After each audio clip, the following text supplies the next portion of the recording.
Baik sobat trader dimanapun berada, kali ini kita akan membahas analisis fundamental, yaitu bagaimana cara membaca news dan menginterpretasikannya dengan menggunakan bahasa Indonesia. Jadi di sini kita tidak perlu pusing lagi memahami maksud dari news tersebut dan bagaimana pengaruhnya terhadap mata uang yang berkaitan dengan berita tersebut. Ya, jadi di sini kita buka dulu tab baru. Jadi di HP juga sama, ya. Jadi kalian cari di Chrome, kita klik investing.com. Kemudian di sini sudah terlihat tampilan awal dari web investing.com. Di sini masih menggunakan bahasa Inggris. Ya, jadi kita ubah terlebih dahulu, klik pada gambar bendera di pojok kanan atas. Nanti kita pilih bahasa sesuai dengan keinginan kita. Karena kita berharap bahasa Indonesia, kita klik yang bahasa Indonesia.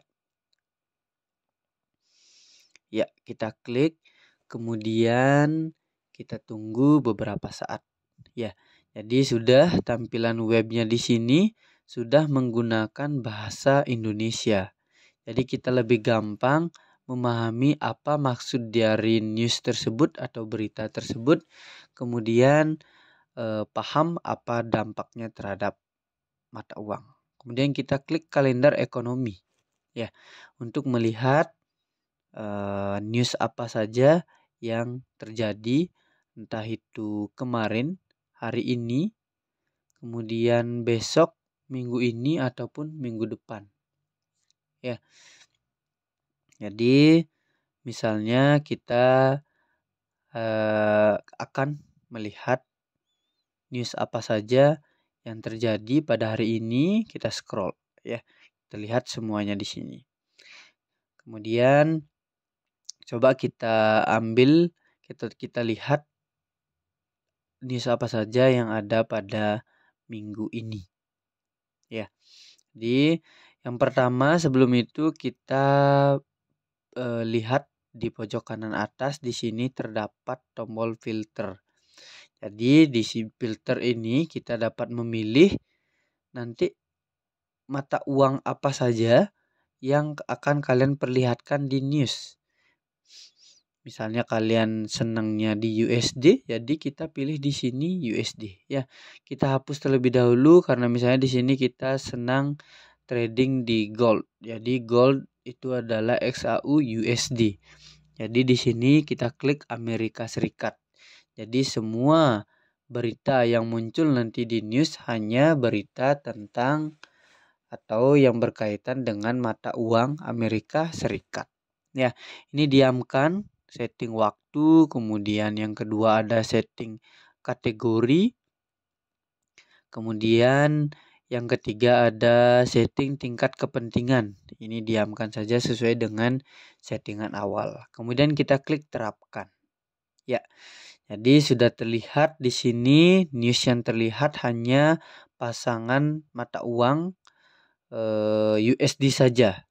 Ya, jadi melalui tombol filter ini kita bisa melihat atau memilih pasangan mata uang.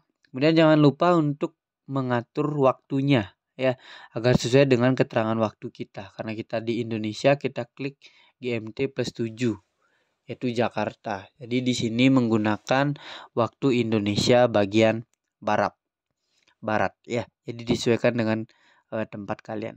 Jadi yang pertama di sini waktu, di sana kalian bisa melihat kapan news akan rilis, ya. Kemudian ini adalah mata uang yang terdampak dari news. Karena kita filternya tadi USD saja, jadi hanya USD. Kemudian ini adalah kepentingan. Artinya seberapa besar efeknya terhadap mata uang tersebut. seberapa besar efek news tersebut terhadap mata uang tersebut.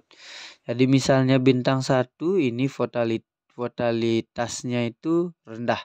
Kemudian 2 itu sedang, kemudian yang 3 ini tinggi. Ya. Jadi ketika ada news bintang 3 ini atau efeknya itu tinggi, kalian berhati-hati dalam mengambil posisi forex. Ya, kemudian selanjutnya ini adalah peristiwa. Bisa kalian lihat di sini news apa saja yang akan rilis pada hari tersebut. Ya, jadi di sini semuanya sudah menggunakan bahasa Indonesia. Ya, jadi kalian tidak perlu pusing lagi untuk memahami apa maksud dari news tersebut. Kemudian ada di bagian kanannya ini ada aktual ya. Jadi ini adalah angka yang real muncul berdasarkan news yang muncul pada waktu tertentu.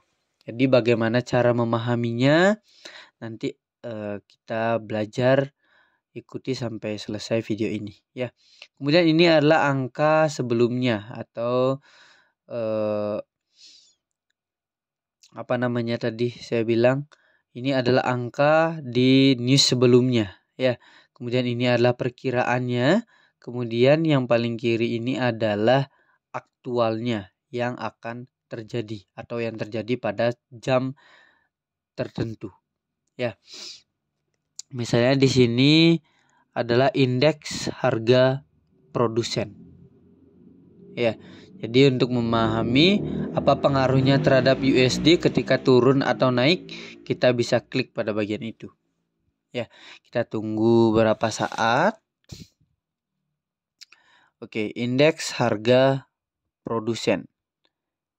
Jadi di sini indeks harga produsen mengukur perubahan harga barang yang dijual. Ini adalah salah satu indikator utama mengenai inflasi harga konsumen yang memiliki proporsi besar terhadap inflasi keseluruhan. Data yang lebih tinggi dari ekspektasi dapat dianggap sebagai positif untuk USD.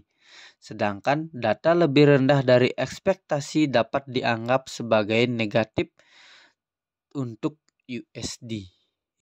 Jadi, dapat disimpulkan bahwa jika IHP naik, maka USD menguat. Dan jika IHP turun, maka USD melemah. Jadi bisa dilihat di sini mengalami penurunan minus 0,5%. Maka USD dalam kondisi lemah. Jadi untuk kalian yang suka trading di XAU USD, jika melihat penurunan ada angka indeks harga produsen sehingga USD dalam kondisi lemah, maka posisi yang bisa kalian ambil adalah posisi buy.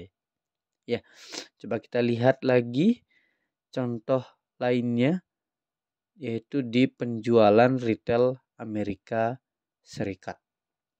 Jadi bisa nanti kalian baca-baca bagaimana nanti di setiap news yang kalian lihat. Jadi bisa diklik di sana dan pahami apa maksud dari news tersebut. Sampai di sini dulu pertemuan kita.